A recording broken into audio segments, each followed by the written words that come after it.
But yeah, in case anyone has been living under a rock, I'm sure you guys all heard the news. You probably checked out a video, maybe ours, about this. But Briahna was fired from The Hills Rising, where she's co-hosted for the last 2 or 3 years, usually with Robby Soave. She posted that she has indeed been terminated. Seems to be pretty obvious that it's based on her recent anti-Israel commentary. Either way, this went down. Just the latest example of a journalist, specifically at The Hill.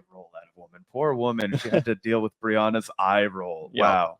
Yep. And again, I mean, it would be one thing if this was the first time something of this, variety had ever happened. And maybe Nomiki doesn't specifically like Briahna. It is what it is. But to go personal in this instance, I think is a real mistake because, again, regardless of what you think of Briahna Joy Gray, just like how at the time a year or two ago I said, regardless what you think of Katie Halper, it's not really about Katie Halper. It's not really about Briahna Joy Gray. It's about this pattern we see from the mainstream media of firing people who are honest about Israel, who speak out and critique Israel. And again, Briahna is the latest in a long, long line of journalists and commentators to lose their jobs for speaking up, and not just about Israel, but being anti-war in general. We all the time talk about hosts on TV back in the Iraq war era that were let go for trying to speak out against our invasion of Iraq. And this is, again, nothing new. We've always seen stuff like this happen when people on mainstream media outlets like The Hill try to speak out against the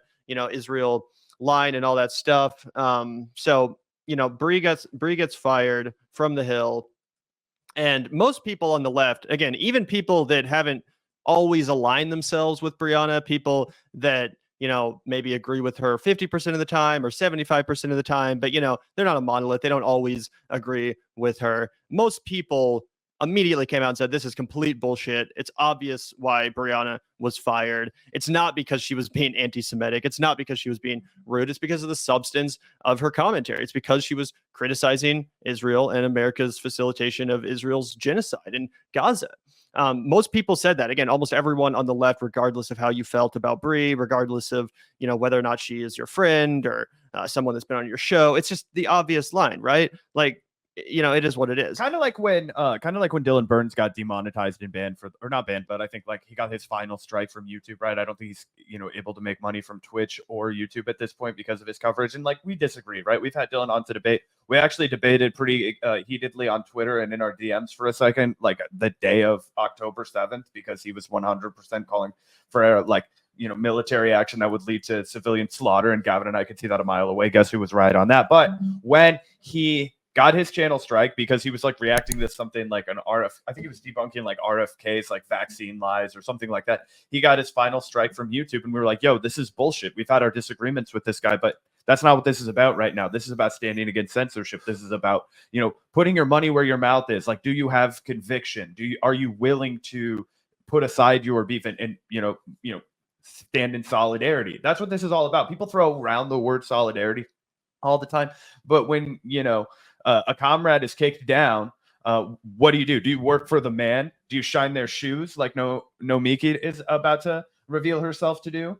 Or do you stand up for them? Do you call out the establishment? Do you say that's fucking bullshit, right? And you can talk, you can be honest about the whole situation. Like, we always knew that Next Star Media was a right-wing organization. We always knew that they were a corporate organization. The guy that's their owner or majority shareholder, however the fuck that works, he was a huge Trump supporter. We already knew all of that. So we always talked about how the Rising was not true independent media, right? So that's also an element of this that's fair to talk about. If you want to talk about, hey guys, this is a lesson, this is why it's so important to support independent media. This is why it's so important to support Brie independently on things like Bad Faith on Patreon, because we know that any opportunity for a true leftist, somebody with conviction, somebody who's going to always hold power to account and always say, what they believe, like Briahna, the clock is ticking in corporate media. So if they sneak in, it's temporary, right? And there's nothing wrong with sneaking in. I think if you can manage to do that and gain that access to a large audience. I mean,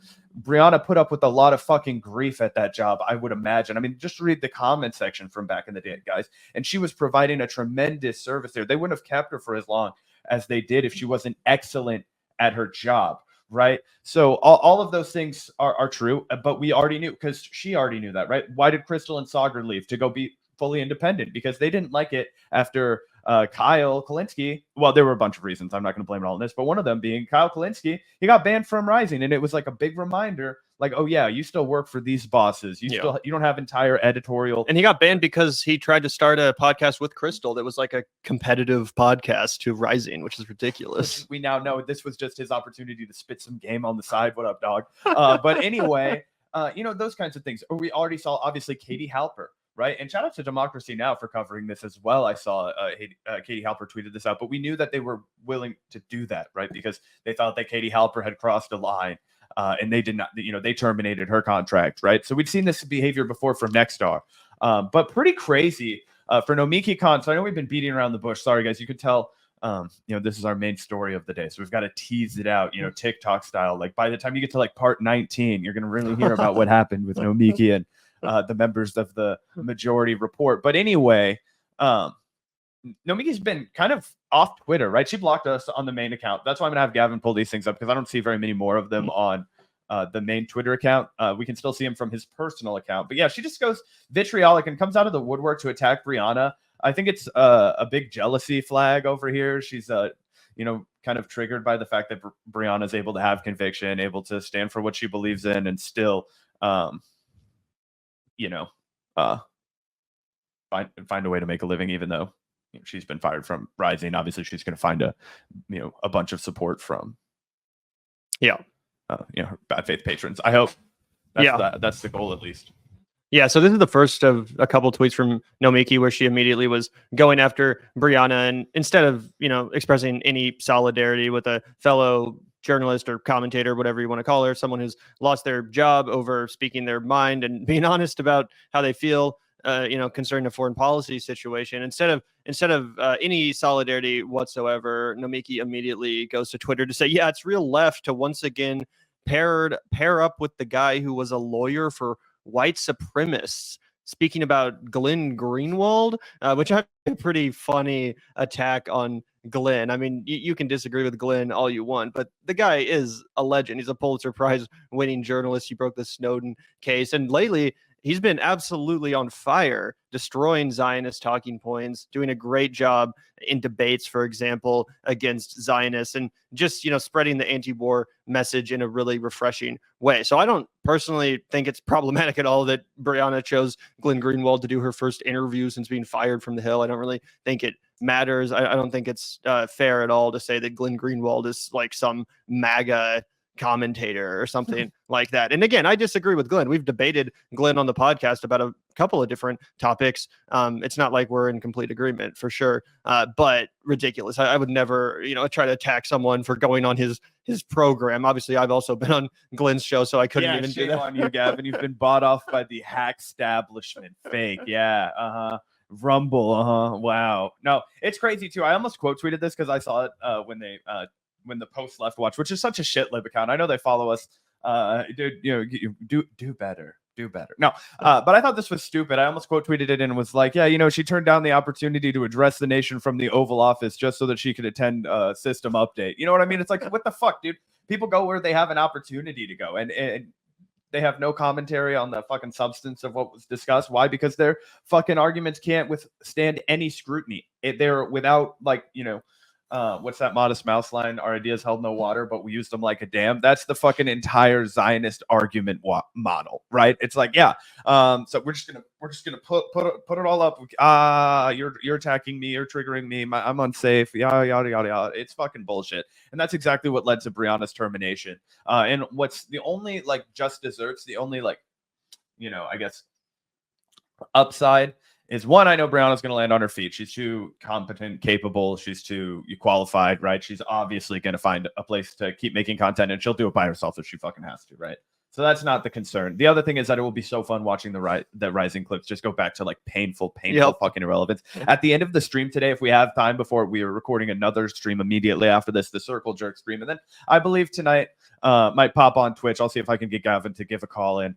We could debate, whatever, so UBI, something salacious. That sounds fun. But anyway, we're going to be grinding it out all day. But one of the things I do want to do is play some of the clips of the early Vanguard. Our absolute proto Vanguard content was just dunking and destroying on the two hosts that were on Rising after Crystal and Sagar left. It was the first clips we had that really blew up. I think for years and years they were our most watched clip. This guy like looks like Roger Federer, and he's like the new rising host with the like stupidest Marjorie Taylor Greene, like Aldi brand fucking lady that you've ever seen. Yeah, I think she was from One American News. One American News Network. She's dumber than fucking dirt. So we'll react to that because that's very funny. But anyway, yeah, Nomiki coming out of the woodwork for this banger of a contribution. It's like, one, if Glenn was a constitutional lawyer, so he probably did defend some unsavory characters on the grounds of their right to have free speech. That's literally the job of somebody who does constitutional law. Like that'd be like trying to come after the ACLU for, you know, the Skokie, Illinois case. It's like nobody thinks that those people at the Skokie, Illinois fucking protests weren't absolute fucking scumbags. They were the lowest, dirtiest, filthiest, fucking disgusting, subhuman people on earth. Nobody fucks with Nazis. This is America. We don't fuck with Nazis here. Absolutely the fuck not. Right? That's like one thing we all agree on. You know what I mean? I thought at one point at least, Jesus fucking Christ.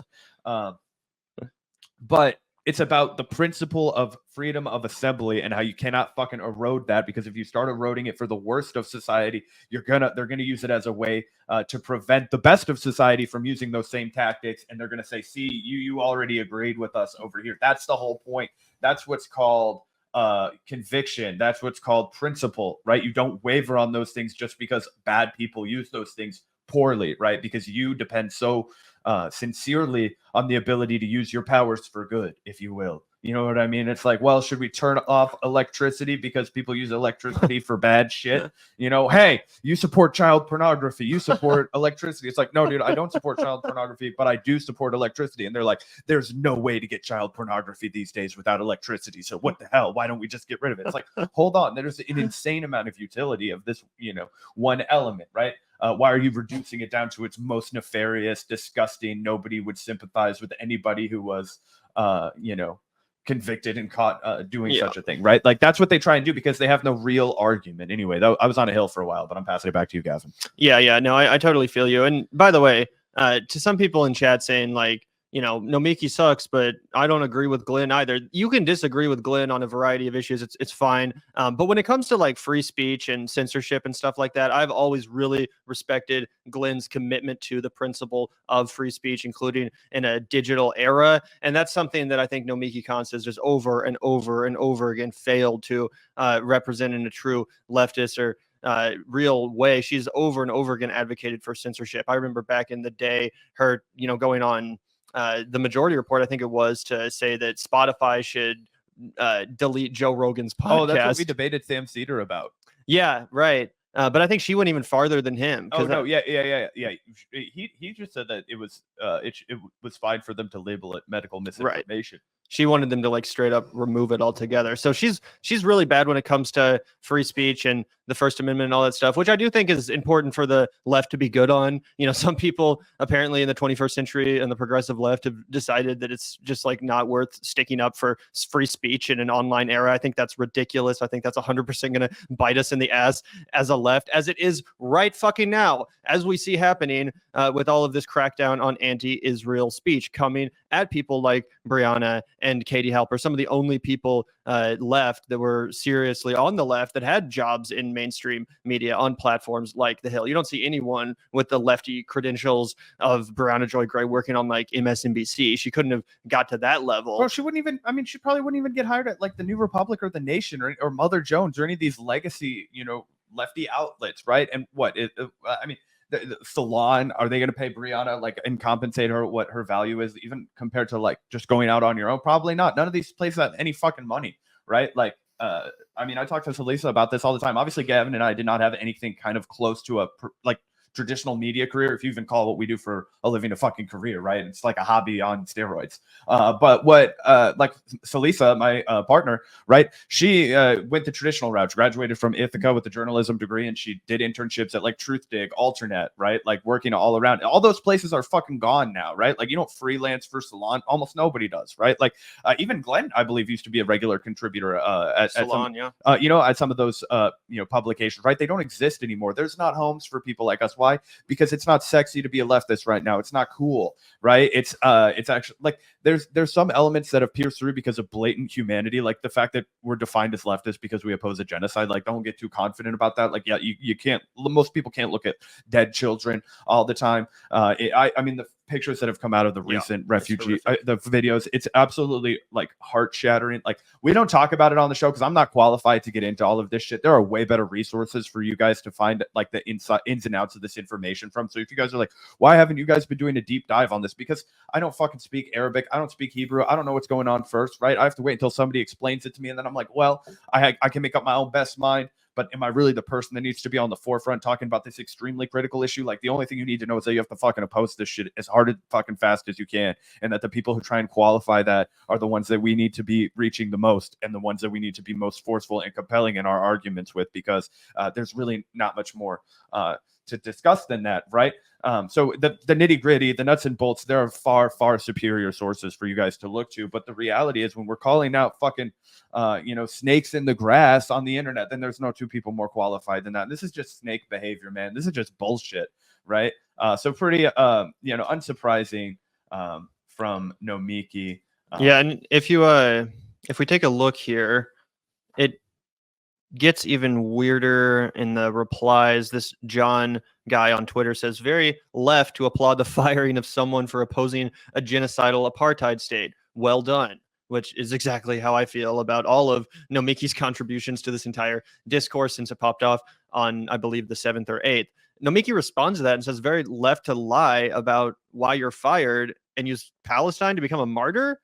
I mean, what is she even referencing here? What possibly could have resulted in Brie's termination other than her outspoken anti-Israel, pro-Palestine viewpoints and rhetoric on Rising? It's ridiculous to suggest that it was something else, specifically when they vaguely alluded to a clause in her contract, which basically just gives them the right to fire her for whatever they want. Of course, they're not going to say you were too honest about Israel and you accurately identified what was happening as bad. Like, they're not going to say that, but it's still very clear to anyone that's been paying attention to media censorship why she was let go. Oh yeah, and look, I mean, you could what Nomiki would probably thinly if you really backed her into the corner, she would be like, it was the unprofessional conduct of rolling your eyes and ending the segment. Everybody knows that you can't treat a guest that way.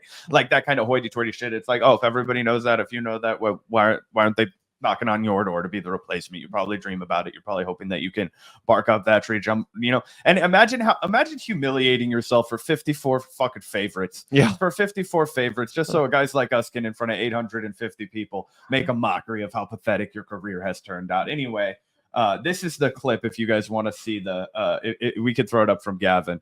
If you guys want to see all right, thanks for joining. Stick around. More Rising coming up next. Viciously problematic eye roll. Yeah. That ended it all. And I really hope that you specifically will believe women when they say that they got hurt. All right, thanks for joining. Yeah. Stick around. And More Rising coming up again, next. you guys are watching that. It's like, I mean, yeah, it's an eye roll, but like, come on. People even do that on like CNN and stuff. Like, you can't express yourself with your fucking face. What are you supposed to sit there? Yeah, I mean, she wasn't unprofessional at all. It's just hilarious. It's such a thinly veiled fucking excuse to just get rid of somebody that you disagree with politically. It's so obvious. It's painful. And at least be honest with yourself. At least don't you could think, oh, it's totally right to fire her for her beliefs. And they do have that right. They do have that right. They're a corporation. Oh, for sure. But like, if say they were in a different context, say it was like a Me Too story, and they're having on like some Me Too activist to talk about sexual assault allegations or something, and at the end one of them says to Robby, like, and you know what, Robby, it would really be important if you believe women. It's not a good look that you're not doing that or something. And Robby rolled his eyes. Like, could you imagine the Hill firing Robby over that? Could you imagine a million bots on Twitter posting that video and as if it's some insane gotcha, as if everyone wouldn't just expect Robby to behave that way in the first place? It wouldn't even be a story. But Brie does it in the context of Israel and Palestine. and it ends her career. Are you like, it's just ridiculous. I mean, I don't think it ends her career at the Hill, right? obviously. Yeah. I mean, it ends her, employment, right? It ends her tenure there, which I'm sure was tight. I'm sure they probably pay pretty well. I don't know how much people make in fucking media, right? They should be paying her pretty well. That was the only reason she was. If I had to get up that early and write monologues the night before work, I would be hoping they paid me well. Dude, I know, right? I mean, if you're anyways, so. Yeah, we've got more. The tea keeps flowing over here at the Vanguard. Let's take a look at this one from. Do you have one, Gavin? Yeah, this is the one from my account because we're blocked. All right, here we go. Yeah, this guy on Twitter posts this saying, "Which team are you on, Nomiki or Briahna?" Obviously, this is the most juvenile leftist shit. This I is the know, most like school lunch table. This is one of those few times where I'm actually like putting my hand down and being like, guys, I have to follow. This is our brand. This is our brand. It's like Wednesdays we wear pink behavior over here, but that's fine. Yeah. Anyway, this guy Nomiki found the one person defending her, who may not even actually be a person, ironically, considering that she's accusing everyone else of being bots. So she says, "Love that bots are doing manufactured poll." Yeah, whenever you lose a poll, the poll She's was adopted the divorce dad framework that whenever you lose an argument on Twitter, it's because of bots. That's great. She's probably been, This is like Joe Biden looking at the polls in the swing states and not believing them. No, this is just a bunch of fucking bots. I'm telling you. Yeah, that's my favorite Joe Biden's quote, actually. Anyway, love that bots are doing manufactured polls. Yeah, it gets even spicier. Matt Leck from the Majority Report chimes in. He says she wants BJG's job is what it is, or is what this is. Excuse me. Yeah, I mean, she's trying to come back, like get under everybody's good graces, I guess, somehow by being like a Zionist, like reformed leftist. Like I imagine if you would have interviewed her 5 years ago, she would have told you what's happening in fucking Palestine. It's terrible. So I'm not sure why she's come out here to do this whole like I'm gonna come after Briahna after she gets fired for expressing the obviously politically correct position. So I don't know how that I mean that's a pretty piss poor calculation going on over there. But I don't expect much more. I mean, there's a reason her career's ended up where it is. And Matt Leck takes a good swing at her. Gets a good shot in there.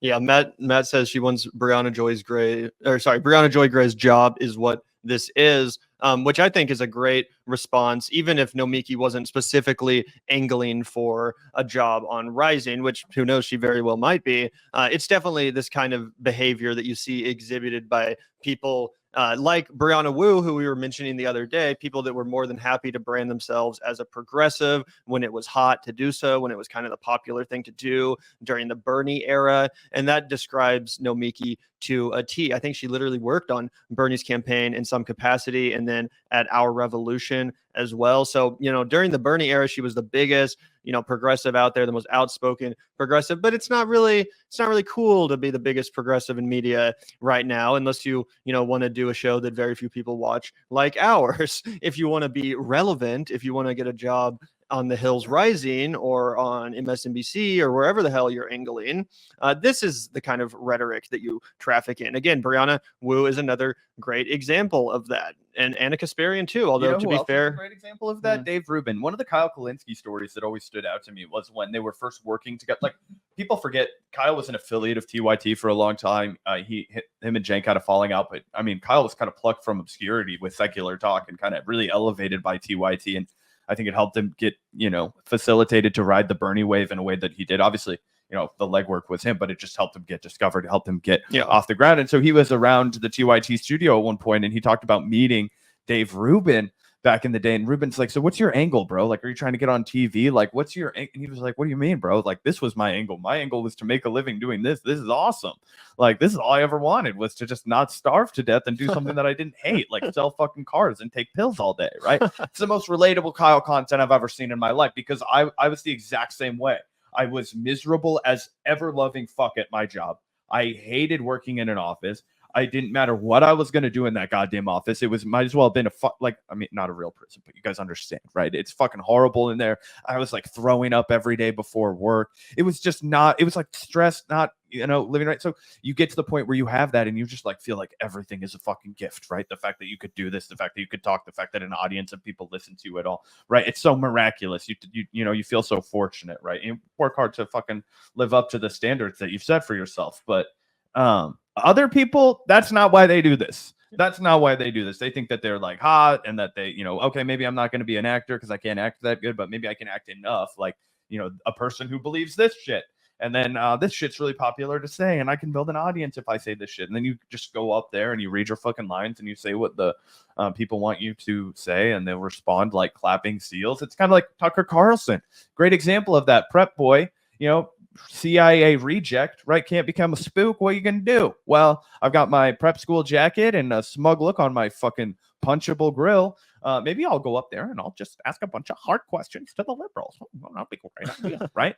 And he doesn't believe half the shit he says either. If you read his text message exchanges, if you read the whole lawsuit that Fox News went through right before they shit canned his ass because they couldn't possibly keep making excuses for all the lies and horrible fucking commentary that was coming out of his mouth. They had argued that it was complete, just like fucking fantasy, that it wasn't rooted in reality, that it was entertainment and not news, that he could be protected under parody laws, like all kinds of obnoxious shit like that. Anyway, there's two kinds of broadcasters. Yep. And this response here from Nomiki is super unhinged, as we would expect. She says, actually, I'm an adult. Unlike Matt Leck. Matt Leck, the young, what is he, 17, 18 years old, right? He's a wonderkind, though. Because, they 12, 11, something like that, when Bernie really got going, something like that anyway. He grew up fast, too. You know what I mean? All the marijuana must help. Rumor has it that Matt Leck is also a pretty intense stoner. Rumor has it. Yeah, but I just find this hilarious. It's like, first of all, whenever people just like out themselves as a boomer or whatever, like, actually I'm old and you're young, it's like, okay, why are you starting your response that way? You're just making yourself sound out of touch from the beginning. But actually, I'm an adult who works outside of the internet. Yeah, because you got fired from all your internet jobs. Exactly. Post your L's. You got driven off the internet. You got shamed off of progressive Twitter. Who works you got outside tired of having 100 live viewers when you were broadcasting, even though you'd had every door open beforehand. I was joking about how she's spent all this time since then working in the soup kitchen. Maybe she has been. Maybe she's actually. Well, I hope that she's been doing on the ground work, repenting from trying to sabotage a DSA candidate and just benefit in her own. Anyway, she says, I'm an adult who works outside of the internet, organizing and investigating with real people. Real people, again, not these bots making polls, making you look bad online. But got it. Your baby brain can't seem to handle a woman with an opinion different than you. So you just smear instead of having a real conversation. Yeah, invite me on the Majority Report. Let's debate this. Yeah, so just completely stupid. And if we go back over here, I think we can see the response as well under this. Someone says Matt is not a sexist. You're making that up. Again, kind of referencing the fact that she's implying that Matt Leck has an issue with a woman having a different opinion than you. That's why he supported Bernie Sanders. Otherwise, he would have supported Elizabeth Warren, as they had the exact same policy. It's also ironic because it's actually Nomiki that has a problem, or that can't handle a woman having a different opinion than her. Briahna Joy Gray. Yeah, she's over here coping and seething and acting like Brianna's playing the victim card when she's just like, hey, I got fired for talking about Israel. No, it's you that have a problem with a woman who has a different opinion than you, and you're the one that's smearing Briahna instead of having a real conversation with her. But either way, someone, said Matt is not a sexist. You're making that up. Nomiki said, well, I know him and would complain when I talked about feminist things too much on the show. He would complain when I talked about feminist things too much on the show. So, there you go. And sure that's a real immediately ratioed by some complete rando who says no one believes you, LMAO, which I can count myself in that group. Usually I believe women. In this case, I do not. We can give that a heart. I'm gonna take Matt's side. Blocked on Gavin's fucking other account though. She's gonna be like, oh, I recognize that stoner piece of shit. Those Goldie locks anywhere. Anyway. And, you know, we're home, like we're I mean, we're not homies with Matt, like, but we've had good, you know, experiences chatting with Matt, and I've obviously watched, you know, him on the Majority Report for a long time. Never once heard a single, on TMBS. I have a parasocial relationship with Matt Leck. I'm like, I know that guy. He's one of the most for real progressives. Like, this dude is 100% a feminist. He's also really well read too. Oh yeah, super smart. Him and David Griscom are probably two of the sharpest guys on the left. Agreed. But anyway, yeah, nobody believes her. This is absolute cope. It's humiliating, is what it is. Anyway, I don't know if we have the tweet from Matt Leck, but he follows up and gives the backstory of how, you know, she came on the Majority Report and, you know, didn't, you know. Anyway, love to be in the real world calling Michael Brooks crew members bots. You're justifying the firing of someone over their coverage of Israel with bullshit. Hope you sent your resume in already. Damn, brutal stuff. And again, I'll remind you guys that this isn't just kind of extra dramatic because Nomiki Konst used to be a part of the Majority Report. So these are like basically two ex-colleagues, co-workers, whatever, sort of going at each other on Twitter, just straight up gloves off. But it's also pretty crazy because Matt Leck is an example of one of the people that I mentioned earlier, who's not always necessarily been kind to Briahna Joy Gray. Matt Leck has expressed disagreements with Brie multiple times online. Obviously, the force the vote thing was a big point of contention with the Majority Report crew and Brie. Pretty sure Matt Leck took Sam's side in that. But then later on, some other stuff happened. I remember he called Brie a liar on Twitter. Someone reminded us of that in chat. I don't even remember what they were beefing about at the time. But Matt Leck has been critical of Brie. It's not like he's some Brie simp. Brie's not someone who comes on the Majority Report. They're not friends or anything like that. They had they had a few episodes that they did together back in the TMBS era, but that's been how many years now? I mean, a long time, right? Right. And so, yeah, I think that it's back to what we said earlier. Matt's a guy that understands solidarity. He's a true comrade. He actually is about this shit. It's not cosplay to him. It's for real. And he takes his job seriously, and he takes his position, and you know, he's willing to stand by it, even if it's somebody that he previously disagreed with. Like, we've disagreed with Briahna. I don't think we're her favorite podcast. I think she likes Gavin better than me, though, so that's okay. I don't want to hurt your feelings.